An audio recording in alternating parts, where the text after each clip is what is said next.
She filed 19 formal complaints against my business in 16 months, until the city suspended my operating license, and I locked Hollis and Bloom for the last time on a Wednesday morning in November with nobody watching.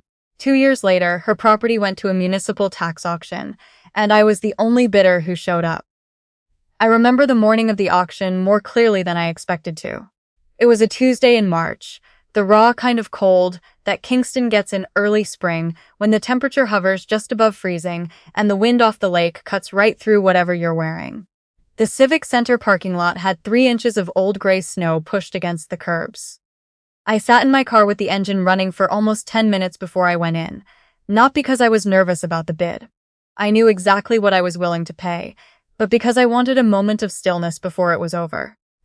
I had been waiting a long time for that morning, and I had learned in the waiting not to rush the moments that mattered.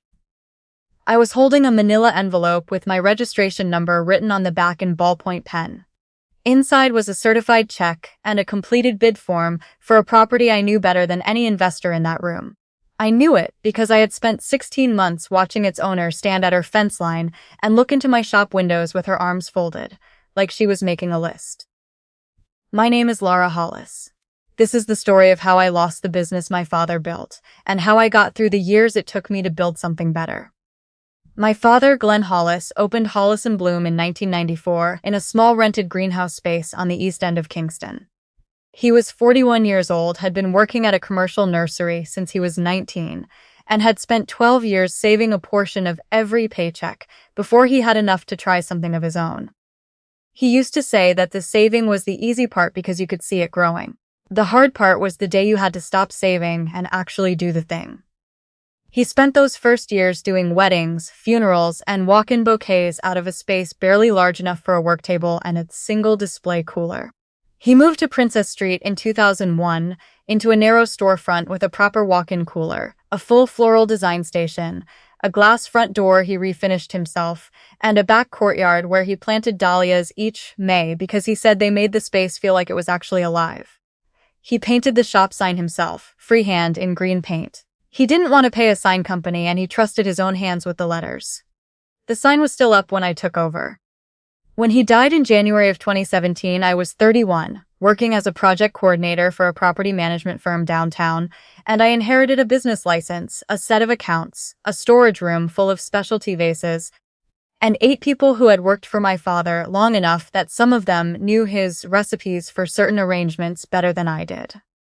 I took 6 weeks of compassionate leave and then went in every morning at 6 a.m. and let the work teach me what I hadn't already absorbed from years of watching. I had grown up in that shop on weekends and school holidays, so the rhythm of it was in me somewhere. Which suppliers were reliable, which varieties held badly in July humidity, how to talk to a bride who had changed her mind about the centerpieces 3 times but was actually just frightened. Within a year, I understood the accounts. Within 2, I had negotiated better wholesale rates with our main supplier in the Quinte region and added a corporate subscription service that my father had always meant to set up and never gotten around to. Within 3 years, Hollis & Bloom had 8 employees, a waiting list for wedding commissions that ran 11 months out, and a Saturday walk-in trade that filled the front room to capacity most weeks. My neighbor moved in the following April. Her name was Candace Merritt.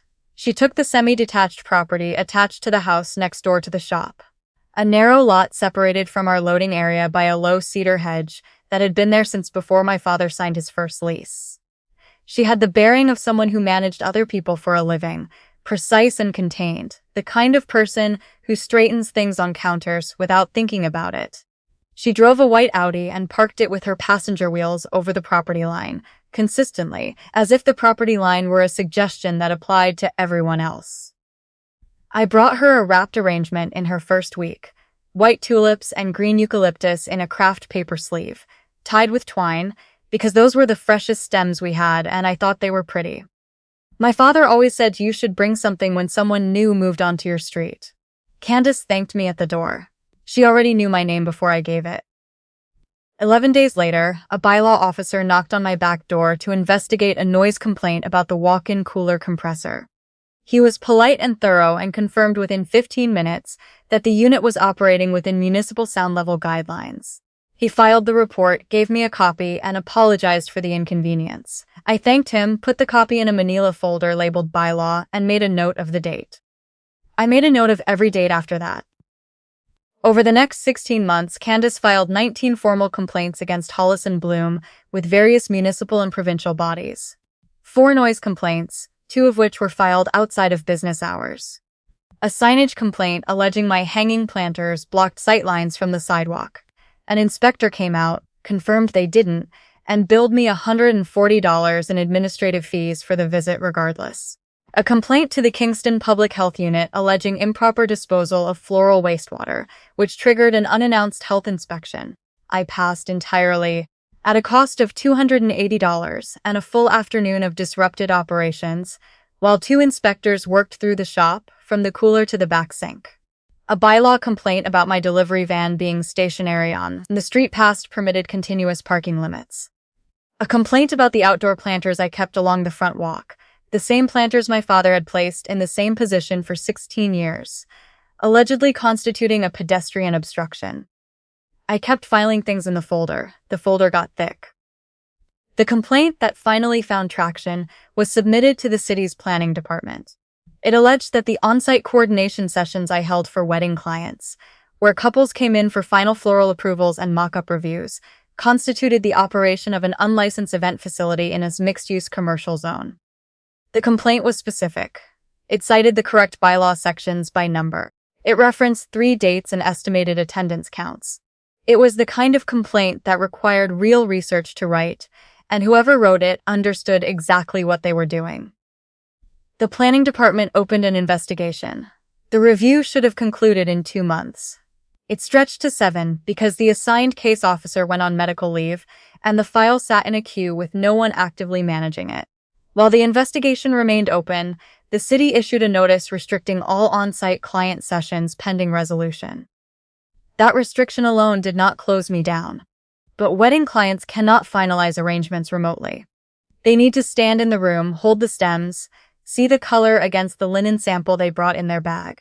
Without on-site sessions, I couldn't complete final approvals, and without final approvals, I couldn't bill the back half of the contracts. Within 8 weeks, 2 couples had canceled outright. A third rescheduled twice, and then sent me a careful email in early August explaining that they had found a studio in Ottawa they could visit in person, and they hoped I understood.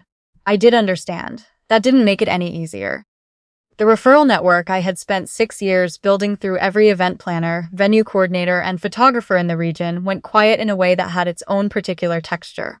Not hostile, not formal, just absent. People stop recommending you when they can't be sure you're fully operational because their own reputation is attached to every name they pass along. The city suspended my operating license in October.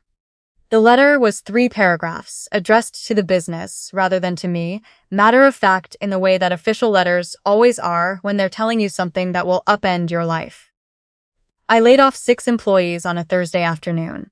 I had been running the numbers long enough by then to know I had no other option, but knowing something and doing it are not the same experience. I gathered everyone in the design room at 4 o'clock and said what needed to be said in as few words as I could manage. Because I knew that more words would make it worse, and I was already at the edge of what I could hold together without coming undone in front of them. The hardest part was Jules, who had been with the shop for 5 years and who had a way with grief arrangements, the ones for funerals and memorials, that my father had always said you couldn't teach a person. Either they had it or they didn't, and Jules had it in abundance. She didn't cry when I told her.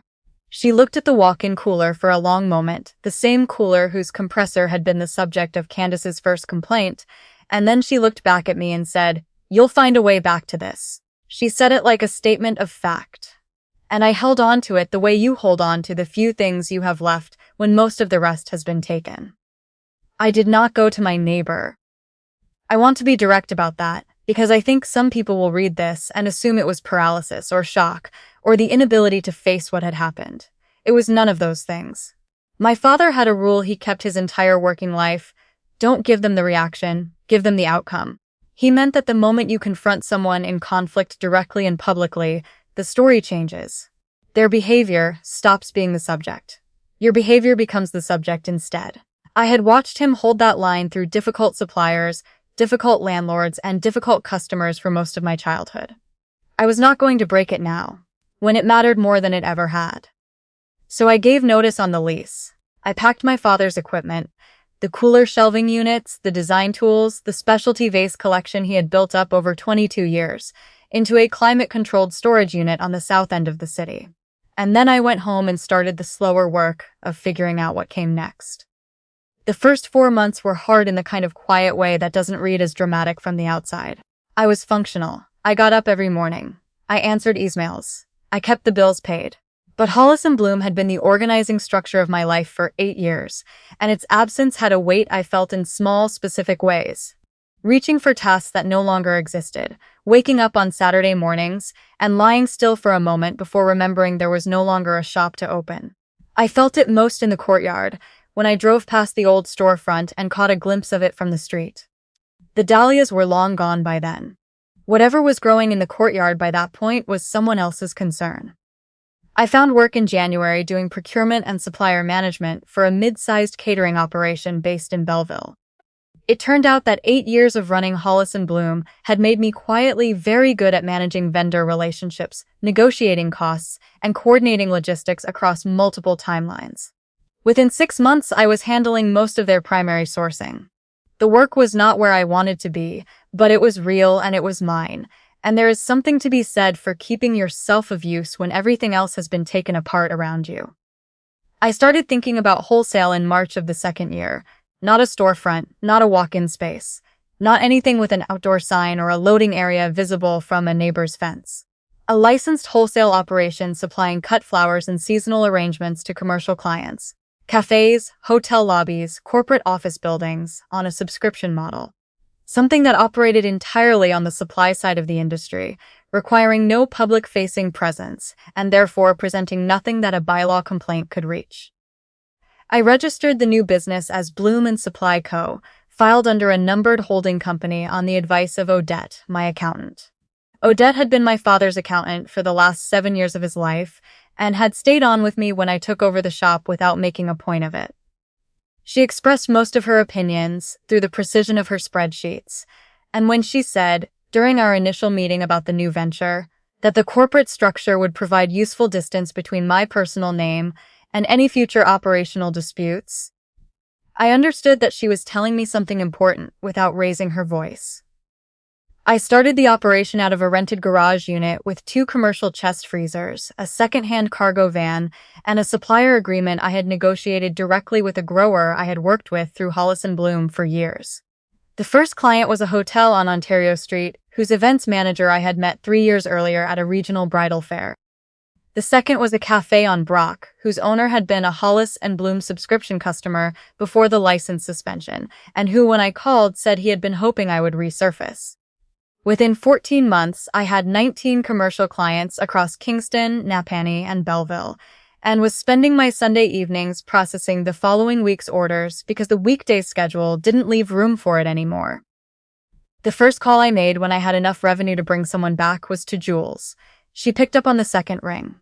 Before I had finished explaining what I was building, she said, "Send me the schedule." Over the following year, I hired back 3 more of the original 6. Each of those calls was its own kind of good. The property came up during a quarterly review with Odette in the second spring of operating Bloom & Supply Co.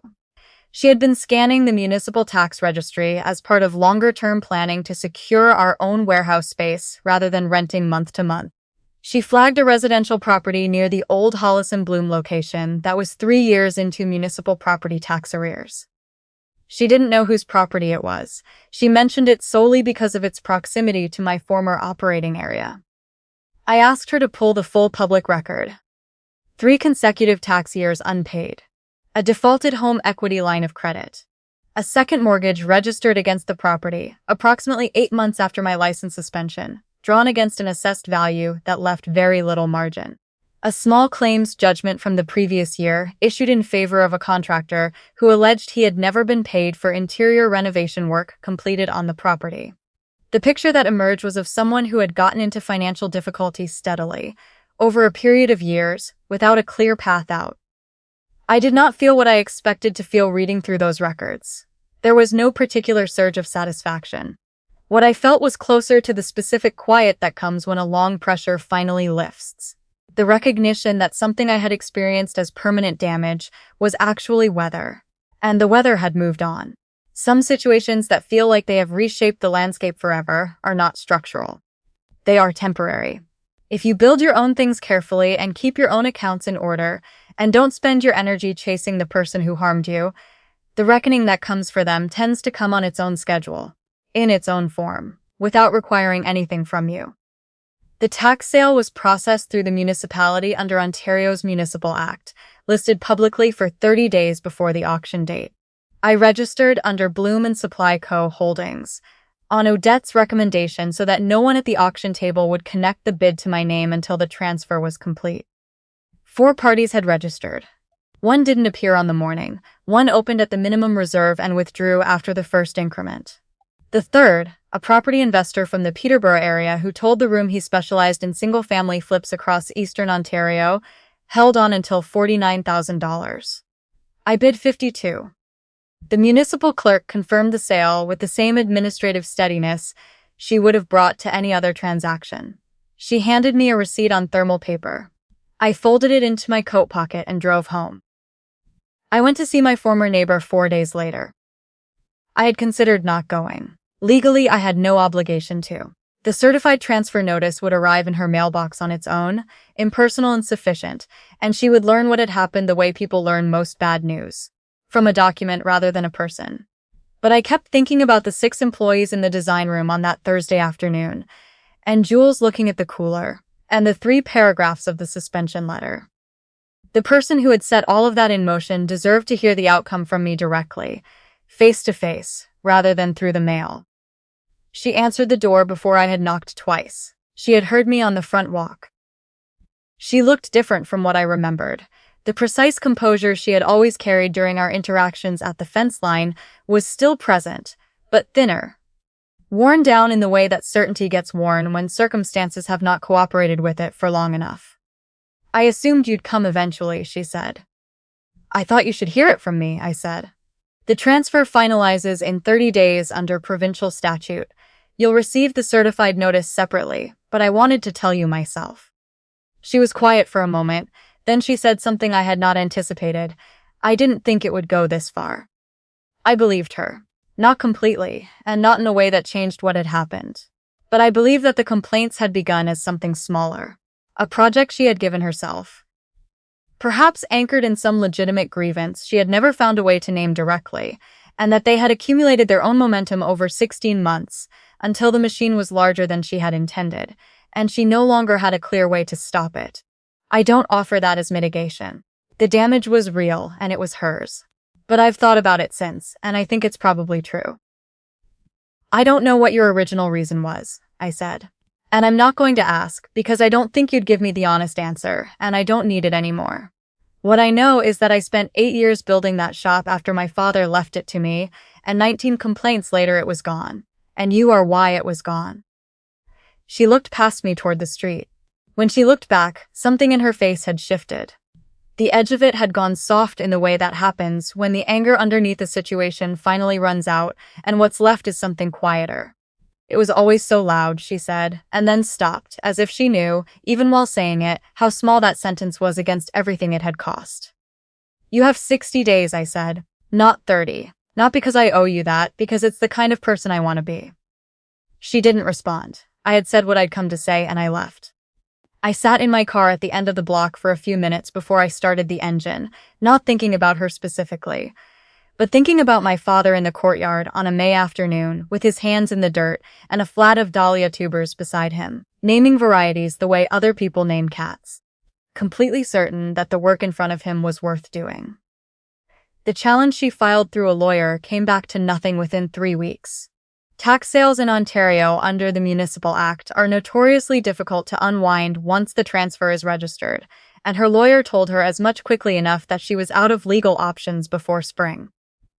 A former commercial tenant in the building adjacent to Hollis and Bloom reached out to tell me they had submitted a statement to the city's Complaint Integrity Office the previous year regarding the pattern of bylaw filings, and they hoped it had been of some use. I thanked them and didn't ask for details. She was out in 53 days. The property sold 8 weeks after the transfer finalized to a couple who had been renting in the neighborhood for 5 years. Two public school teachers who had been working toward a first home since before the interest rate environment made it significantly harder to do so. They had a young daughter and were expecting again. When we signed the paperwork, they asked if there was anything they should know about the property. I told them the foundation was solid. The east-facing rooms got good morning light, and the backyard had enough depth for a proper garden if they wanted one. All of that was true. I used part of the proceeds to pay off the remaining balance on the commercial mortgage my father had been carrying on the Hollis and Bloom building at the time of his death. The one he had taken out to finance the Princess Street move in 2001, which I had been servicing in slow increments for 8 years alongside everything else. Closing that account felt less like a financial transaction and more like the completion of something he had started. He had painted the sign himself because he trusted his own hands, and I had carried the mortgage forward the same way. Not because I had to, but because it was his and therefore mine, and some things you don't set down until you can set them down properly. Bloom and Supply Co. is opening a dedicated cold storage warehouse facility on the east end of the city this fall, 2 blocks from the greenhouse space where my father rented his first work tables in 1994. Odette handles the accounts now, with a junior associate she has been training for 2 years. Jules manages the design and fulfillment side of the operation, and she has already reorganized the refrigerated staging area twice in ways that make the whole thing run more efficiently, which is exactly what I expected her to do and exactly what I hired her back to do. The thermal paper receipt from the Civic Center is in the top drawer of my desk.